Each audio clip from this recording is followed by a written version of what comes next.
in this chapter we dealt with two laws, that was Biot-Savart's law and also the Ampere-Circuital law. We learned some equations. What were the equations? First equation that we learned is F is equal to QVB sin theta. Actually this F is equal to K QVB sin theta. K is equal to 1 and hence what happens? This would be removed and it will become QVB sin theta.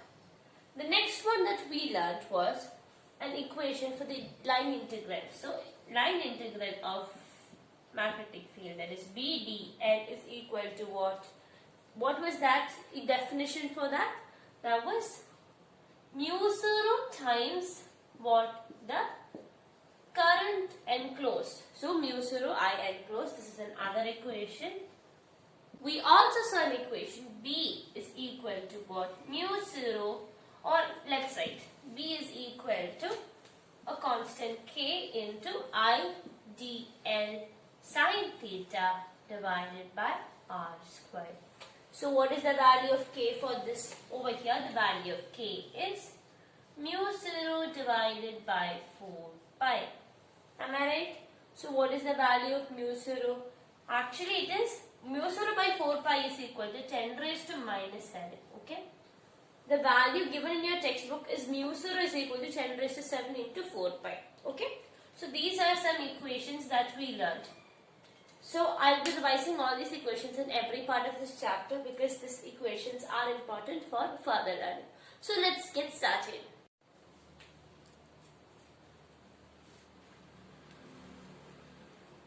So we have a small portion and then we'll discuss some questions. Before that, we learned about Lorentz force. What was Lorentz force that as told? It was the combination or a force experienced by an object which is both in electrical and magnetic field. So, the equation for Lorentz force, we'll write Lorentz force to be Ft because it's a total, F total of what? A force experienced by a particle in both magnetic and electric field. So, we'll write what is Fb? Fb is QVB. Am I right? And what is Fe?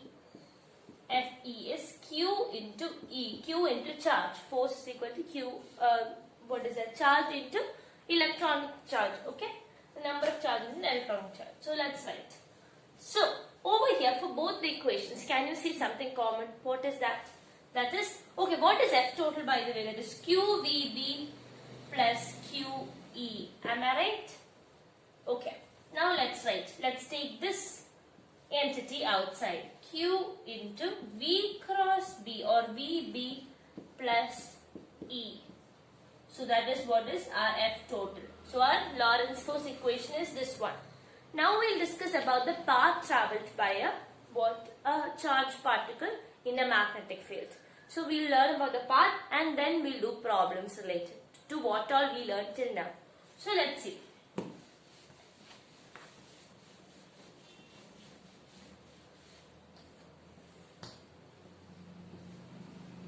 Path travelled or path taken by a charged particle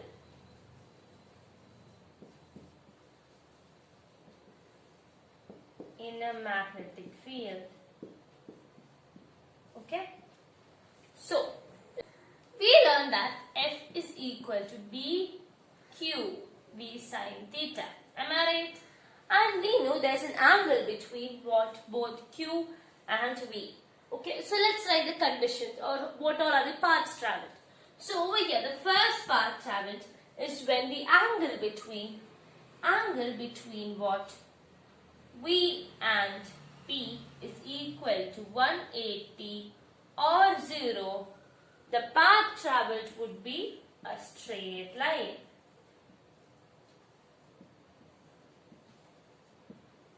Okay?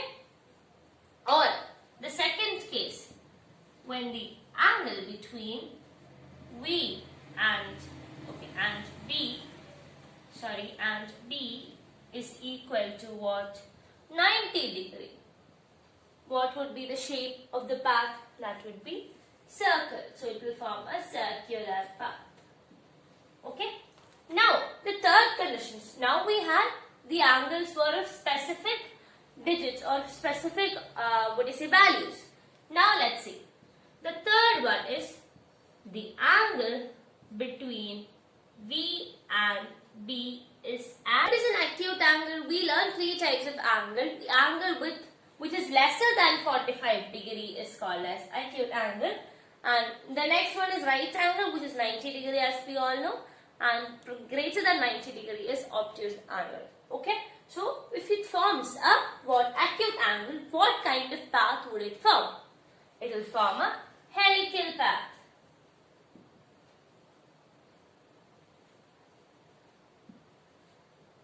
So we discussed about the path traveled. Now let's see some of the equations for time period, the frequency, etc. So let's see that equations.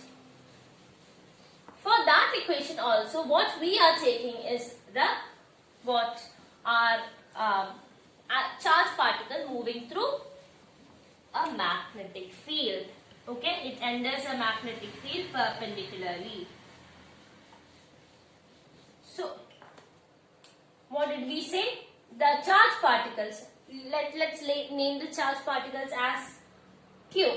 Q enters the magnetic field B at 90 degree.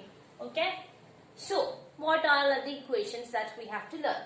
Let's see what are the equations. First one is R. We have to discuss what is the equation for radius. Then for time period. Then for kinetic energy and frequency. Okay. So, we'll discuss each of these equations. So, we are told when a charged particle enters a magnetic field in right angle, what kind of path would it follow? It will follow a circular path. Okay, am I right? For a particle to move in a circular path, what is required? A force is required. What kind of force is required? A centripetal force is required. So an object in a magnetic field, what would be its centripetal force? That would be the magnetic force. So first, in order to find out these equations, we have to equate the equation for centripetal force to the equation for a force of magnetic field. So let's write. We know the equation for what? What did we say? That is centripetal force is equal to what? Magnetic force. So let's write the equation. That is mv square divided by r is equal to what is our magnetic force equation? bqb or qvb. Let's take sine theta is 90, no? So it will become 1. So it is qvb sine theta. So we have equated this equation. From this, can you derive the equation for what are r? So let's derive the equation for r. Let's see. So first, what are we doing? Is there something common on both the sides? We have v. So we'll cancel this both out. Then we have to find out about r. So what is that? R is equal to qb divided by mv. Am I right? This equation, this entity was taken up and these both came down. So what is this? This is the equation for r. Okay. Now we have an equation for what? The time period. Okay. The equation for time period. Let's write. The equation for time period is equal to what? 2 pi m divided by divided by qb. Okay, this is the equation for what? Our time period.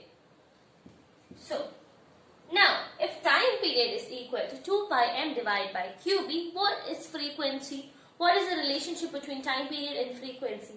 Frequency is equal to 1 by time period. So what would be frequency? Would be the reciprocal of this. So let's write f frequency is equal to qb divided by 2 pi m. Didn't we find this equation also? Yes. Now what did we say? We have to discuss about the kinetic energies equation. So let's see what's the kinetic energies equation. So I hope these equations are clear to you. What is that? R is equal to QB divided by MV, and what is that? T is equal to 2 pi M divided by QB, and what is F? That is the reciprocal of T, that is QB divided by 2 pi M. So now let's see the case of our kinetic energy.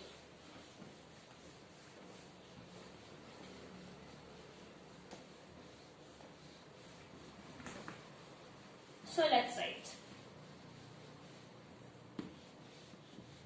So usually how do you write kinetic energy? Kinetic energy is equal to half mv square. Am I right? Now let's write the equation for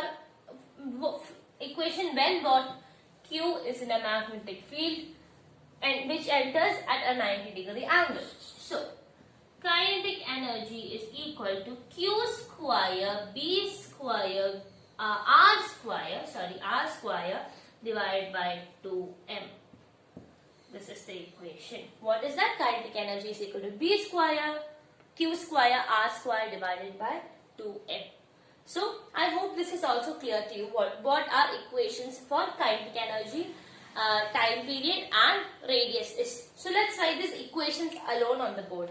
So you can copy them down when I am writing through. So let's write. First thing that we equated was what? We equated both the centripetal force and the magnetic force. First you have to write that. So the first equation that we learned was, let's equate. What was that? mv square divided by r is equal to qv. B was our first equation. Our second equation was r is equal to what? mv divided by qb. And the third one was for time period, that is equal to 2 pi m divided by qb. Okay, this is qb. And what is f? F is equal to qb divided by 2 pi m. So this is our fourth equation. And then our last equation was for kinetic energy. Kinetic energy is equal to b square q square r square divided by 2m. So these are the equations. Okay. Now we discussed all the equations. Now we have to do is the problems related to what all we learned till now in the previous session and this session. So let's do the problems. Obtain with the help of a diagram the expression for magnetic field in the interior of a toroid carrying current. First part of this equation, toroid is an endless solenoid. So solenoid is something that looks like this and toroid is something that looks like this. Okay. So let's equate the toroid equation, the magnetic field. Okay. So the Ampere circuital law is what we use. What is that? Integral of BDL, integral of line integral of magnetic field is equal to what? I enclosed into mu 0. Okay, if there is n number of turns, what would happen? It would be into n. Am I right? So, for this capital N to be found out, what should we do first? We have to find out the equation. So, we know that small n, that is number of turns per unit length, is equal to capital N divided by L. This is number of turns per unit length. This is number of turns and this is the length. So, this is what we have to write. So, if you have to get the equation for n, what is that? N is equal to, implies n is equal to small n into L. Am I right? Now, let's substitute the value for small n over here. Okay, capital N over here and the value of L over here. Okay. So, integral B dl is what? B into 2 pi r. Am I right? Because length, this is a circular part, so the length is 2 pi r is equal to what? Mu 0 I into n into L. We know the value of n into L. So, small n into 2 pi r. Am I right? Now what should we do? We can cancel on both the sides. So, 2 pi r would get cancelled. Am I right? So, now let's write the value of B. B is equal to mu 0 I n. Write the expression for Lorentz magnetic force on a particle of charge q moving with a velocity v in a magnetic field B. Show no work is done by this force on the charged particle. Here we are using the Lorentz force equation. Ft is equal to what? Q into E plus B cross B. We know that Lorentz force always acts perpendicular to the direction of the charge movement of the charged particle. Okay. So now let's take the magnetic Lorentz force. So we write magnetic Lorentz force to be small t capital N. Okay, we'll just represent it like this. It's not like this actually. So we'll write. What is that? It's always perpendicular. So we'll write what? V Q B sine theta. So we can write this as V Q B. Why is what? F is perpendicular to V. Am I right? Yes. And what we have to find out is the work done. What is work done? That is force into displacement. So work done is equal to force into displacement. We'll write as D. Okay. FD, there's an angle. So FD cos theta. What would be the answer? If cos theta is 90 degree, what would be the answer? F into D cos 90 is equal to 0. That is, there is no work being done. 0 work. No work. There is negative work, positive work and 0 work. So what is negative work? That is, if this is an object, if I am pushing it to that, from this direction to that side, it should move like this. If it moves like this, it's a positive work done. If I am pushing but still this thing moves back, instead of moving there, I am giving a force like this, but it's moving back. This is a negative force. And if I am keeping this and I am applying force, it doesn't change its position, then it's 0 work. So over here, there is no work done, that is 0 work.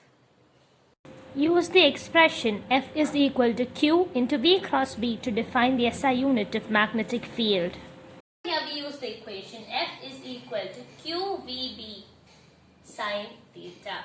So B is equal to what? F divided by QV sine theta. Am I right? Isn't this our equation? So now we have to say about this. Over here, we know F. What is F? We'll take F to be 1 Newton. Q to be 1 coulomb. V to be 1 meter per second. And sine theta to be 90 degree. So what would happen to this if sine theta is 90 degree? Let's see. This equation would become this also equal to 1. So now let's define 1 Tesla. Actually, we defined 1 Tesla when we derived the equation. So, anyway, we will discuss 1 Tesla. So, now we have to what is the question? We have to define the unit of magnetic field. So, the unit, first we will write the unit. Unit is Tesla. And what are we going to do? We are going to define 1 Tesla. So let's write the equation, but let's write the definition. A charged particle of what? The charge is 1 coulomb, moves in a velocity of 1 meters per second in right angles. It will experience a force of 1 Newton. Such a condition is known as the magnetic field for that is called as 1 Tesla. So what is the equation? B is equal to F divided by VQ sine theta. Okay. So we have derived this also. So now let's see the last question. Deduce an expression for the frequency of revolution of a charged particle in a magnetic field and show that it is independent of the velocity or the energy of the particle. So we learned the equations for all of this. We didn't derive it. So let's see the equation first. Before that, we said it moves in a circular path. So what is that? There is a centripetal force which is equal to the magnetic force, because magnetic force only pulls it inward and makes it rotate. So let's write. What is that? dqv sine theta is equal to what? mv square divided by r. Okay? So we have to write the equation for r. R is equal to what? We'll cancel this out. And mv divided by bq. Okay. For time period, we know that velocity is equal to distance by time. Therefore, time is equal to distance divided by velocity. So, distance for a circular path is its circumference. So that is 2 pi r divided by velocity is v. Okay. So we know the value of r. Let's substitute the r over here. Substituting it. M, v, b, q. Okay. This gets cancelled, this gets cancelled. What is that? 2 pi m divided by b q. Didn't we get the equation? This is what is the equation for time period. So let's put this in a box. So I told you what time period is equal to 1 by frequency. Am I right? So what is frequency? So frequency is equal to bq divided by 2 pi m. Let's put this in a box and this is the equation. We'll finish this question. And this is all for today's session. If you want more questions, please do let me know in the comment box below. And also if you have understood it and liked it, give my video a huge thumbs up and also subscribe to my channel if you're new to it. And share my videos with your other friends. So see you on the next part of Moving Charges and Magnetism. Till then, bye-bye.